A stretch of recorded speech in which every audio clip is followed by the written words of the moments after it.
Začenjamo zelo resno in tragično novico, novica tedna. Ne vem, če ste slišali, ampak če bo Izrael nastopil na Evroviziji, bo Slovenija udeležbo bojkotirala. Tle piše jok v scenariju za publike. Prav odziv je Hvala. A lahko začnemo podpise zbirati, prosim. Mislim, da se to res zgodi. A lahko tudi za nazaj pobrišemo vse udeležbe. Bi bilo fajn, no. Sramote bi si prehranili, no. Si jo bomo pa vsekakor za v prihodnje. Pa denarja tudi. A veste, koliko Eurosong stane? To je več kot ena epizoda vdaje ta teden. 35 evrov plus DDV. Draga publika. Od tega gre 30 k vam. Zdaj se dejal pa zresent. Ta vdaja je vredna 5 evrov. In začeti zares. Spremljate kaj nakup helikopterjev? KPK je zahtevala revizijo nakupa, zato so podpis pogodbe prestavili. Torej, treba bo počakati na izsledke revizije, pa dalje. Dajmo si pogled zdaj izjavo ministra za notranje zadeve Boštjana Poklukarja.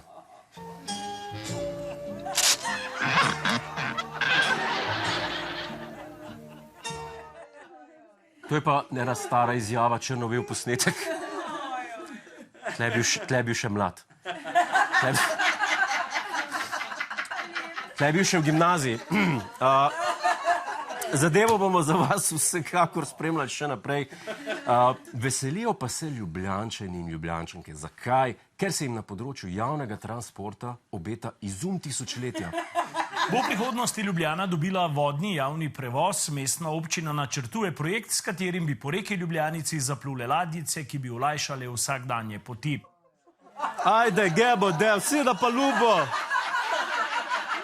Dubdanica čaka! Kapitan Jankoviča, hojde!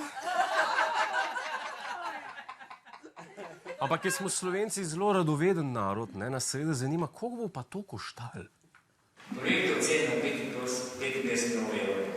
Ta projekt v bistvu upošteva vso vodno površino, se pravi Ljubljanice. Pravno gledano ta projekt dolgotrajno se konča od danes naprej 5 let. 55 milijonov evrov, pa 5 let trajde projekta, pa 535 adeksov, da je pa...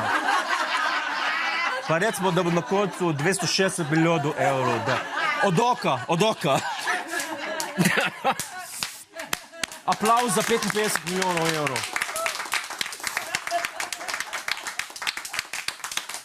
Kaj pa pravijo prebivalci najlepšega mesta na svetu? Ja, tole ne bi bilo slabo. In meni se zdi to v bistvu ful dobra ideja, da bi imela Ljubljana en tak vodni promet. V Ljubljani promet se mi zdi pa, da je kar v redu. Edin mogoč majčkeno več večernih linij bi bilo zaželeno. Se pravi, Ljubljančani bi imeli tudi ladice, ne? Zdaj, če že treba oprati teh 55 milijonov, ne? Nimajo nič proti, ampak oni bi rajš imeli kakšno prometno povezavo po noč. Ker Ljubljana, ne vem, če ste to vedeli, no, če ste Ljubljančani bolj veste, da Ljubljana nikoli ni imela celonočnega prometa oziroma javnega prevoza, ki bi deloval 24 ur na dan. Nikoli. In zakaj? Je tudi pri teh nočnih prevozih pogosto prihajalo do kakšnega vandalizma, do kakšnih napadov na voznike, tudi smo beležili. In zaradi tega smo potem na neki točki sprejeli odločitev, da izvajanje prevozov v takšnem obsegu ni smiselno. Ne, gospa, ne pele več avtobus ob 3 zjutraj, ne. Zakaj? Zato, ker je šofer Jan na gobec mahnil za to.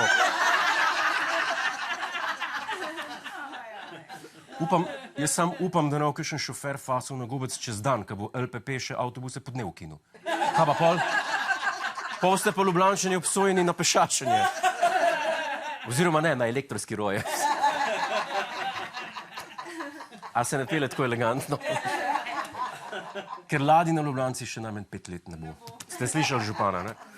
In kaj je novega v vsakdanji politiki? Kaj se dogaja s premijerom doktorjem Robertom Gabrom? Kaj je novega? Spoštovana gospoda na oblasti, žal vam ne gre in ne gre. Čakajte, a nam Miran Tišić oddajo krade? Ker to ponavadi jaz rečem. Kaj se tle dogaja? Zdaj pa imamo naprej z oddajo. Kitajci so s pomočjo radijskih teleskopov odkrivali znake inteligence v bližnjem zvezdnem sistemu, katerega osrednja zvezda je rdeča pritlikavka. Pozitivnih rezultatov ni bilo sicer. In ugotovitve, iskanje ni našlo nobenih prepričljivih dokazov o obstoju nezemeljske tehnologije. Smo pa prepričani, da če vsake toliko pogrešate kakšne spodnjice, ki jih kar naenkrat ni, zato so krivi vesoljci. Zdaj pa dost. Tišič, zdaj pa dost. Da ne je začel brati resen news v naši oddaji, okej? Točno to bom naredil. Pa bom poročal v kongresu NSI, jasno? In o podobnih zgodbicah za lahko noč. Potrebovali bi jih vsaj še 30. Spoštovana gospoda na oblasti, odlično vam gre. Kar tako naprej. Čak, zdaj pa ne ve, a je Miran Tišič postal naš korespondent, pa mi ni me povedal. Kaj se tle dogaja? To je pa zdaj malo sumljivo. Mislim, ali je to, ali bi pa rad našo oddajo vodil, zdaj pa ne vem. Vem pa, da je v Združenem kraljestvu na obisku ameriški predsednik Donald Trump. Ampak zdaj me je strah pogledati Tišiča, kaj prav, ne, ker se bojim, da je bolj smešen od mene. Kralj in predsednik sta opravila pregled častne straže, še prej pa sta se popeljala s kočijo, ki jima je sledila kočija z njunima ženama. V čas gostov je odjeknila topovska salva, nebo pa so po slavnostnem kosilu preletela britanska in ameriška vojaška letala. Ok, to je povedal pa brez komentarja. Ni oponašal Trumpa. Ga bom pa jaz.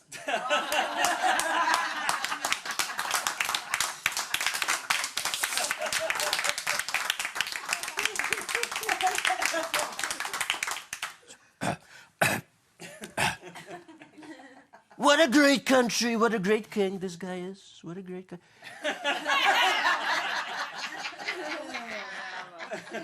Kje imate pa sužnje? Kje so pa sužnje? Nimate več sužnjev v tej državi?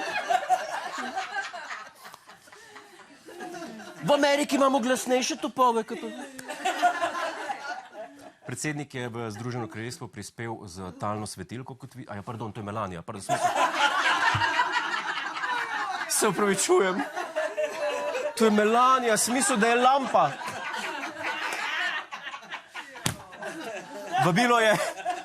Vabilo je predsednik prejel že pol leta nazaj, osebno mu ga je dostavil britanski premier Keir Starmer. Se spomnite posnetka?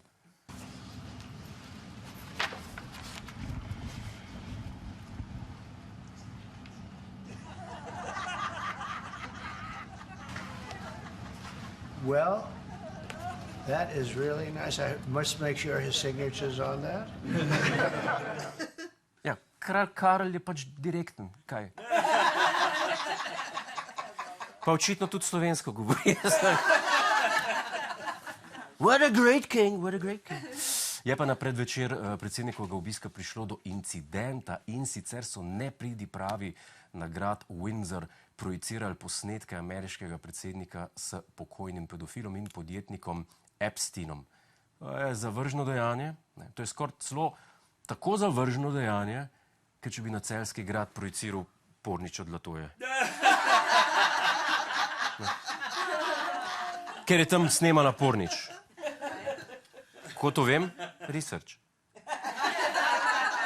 Mi imamo researchere, ki mi to povejo. Nisem tega gledal. Nimam pojma. Bom danes. Kralj Charles je predsedniku Trumpu podaril tudi sliko svojega najljubšega subjekta.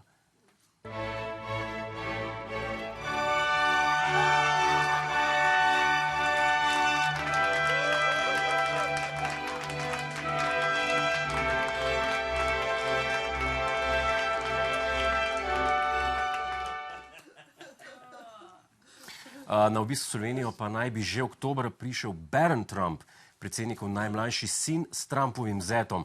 Kaj si bo ogledal zaenkrat, če ni znano, na republiškem protokolu pa že planirajo ogled zastojev na Primorki, sodelovanje pri avtentičnem pretepu med dilerji v Šiški, ogled čakalne vrste pred zdravstvenim domom v Slovenski Bistrici in ogled histeričnega izpada Urške Klakočar Zupančič uživa v državnem zboru. Če to ni kvalitetno planiran obisk, pol jaz ne vem, kaj je.